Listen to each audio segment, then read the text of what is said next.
wasn't that many years ago when a few people, like the entire North American continent and later on the rest of the world, just simply got blown away by stories of the Black experience, like Roots and then The Color Purple. And then somebody added music to The Color Purple, and then another somebody brought it to the stage at Phoenix Theater. And here's a couple of folks that seem to be enjoying performing in The Color Purple. Let the folks know who you are and who you are on stage. Hi, I'm Shanice Maudlin Alexander, and I play Sophia. Hi, my name is Blue, and I play Harpo. Now, I'm going to just simply make a wild guess and assume that both of you have seen The Color Purple. Yes. I want to know what your memory was of the first thought you had when you saw it. Was it a long time ago when it first ran? No, actually, I had never seen it on Broadway.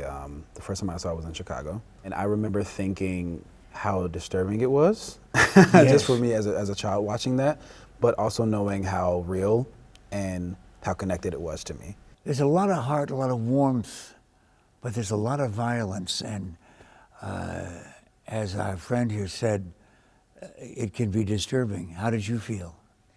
It's the type of thing where that kind of art, you absorb it in a very specific way, and you try to figure out what you're going to take from it or how it might inform you as an artist, as a person. I have tried to focus on work that uplifts women, specifically Black women, that tells stories that are inspiring and that are empowering. What about love? Who is Sophia?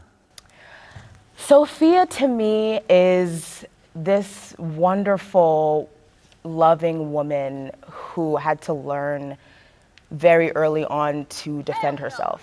I think I've learned that I'm more like her than I thought I was when we started this. And I'm thinking of my parents right now. They're probably going to watch this and they'll be like, yep, because it is that type of thing where it's like you try to lead with love, and sometimes you have to learn to set boundaries and know when people need you, when you need to call on something bigger than yourself. Get out my way. Sophia's back and I'm here to stay.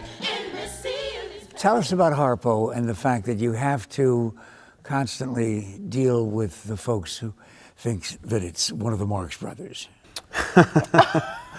Well, that's a take. Harpo, for me, Harpo is very impressionable. He's a young man who has never really had the chance to think for himself. It's been an interesting journey for me because he's very different from me, but it's been fun to discover how to make this character grow in the process, and how by the end of the show, he is a man who thinks for himself, makes his own decisions, and he's a man that is compatible with Sophia, because I think the thing about Harpo and Sophia is that he needed that woman to kind of set that fire under him. He needed someone to push him, and that's what she does. Come on, girl. I'm coming, baby.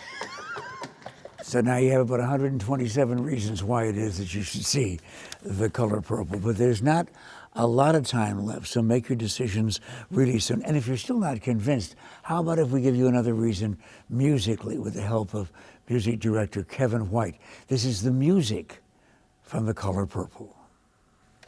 I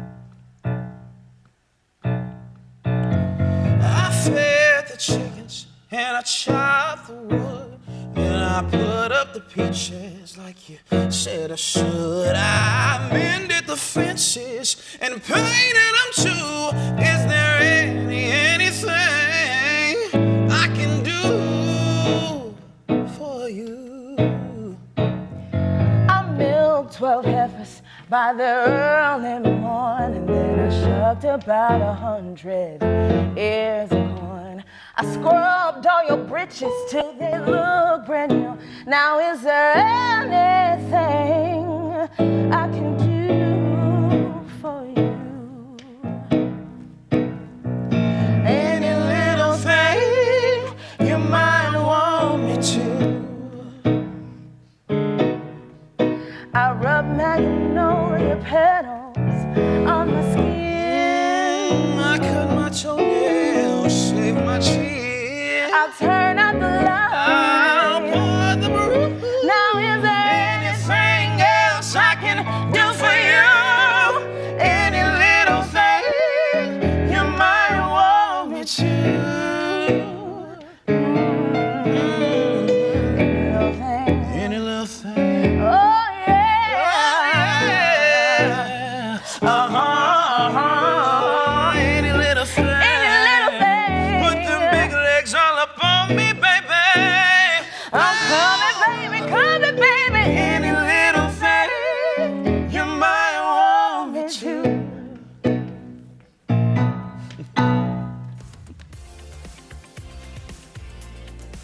at the Phoenix Theater Company, Central and McDowell, right next to the Art Museum.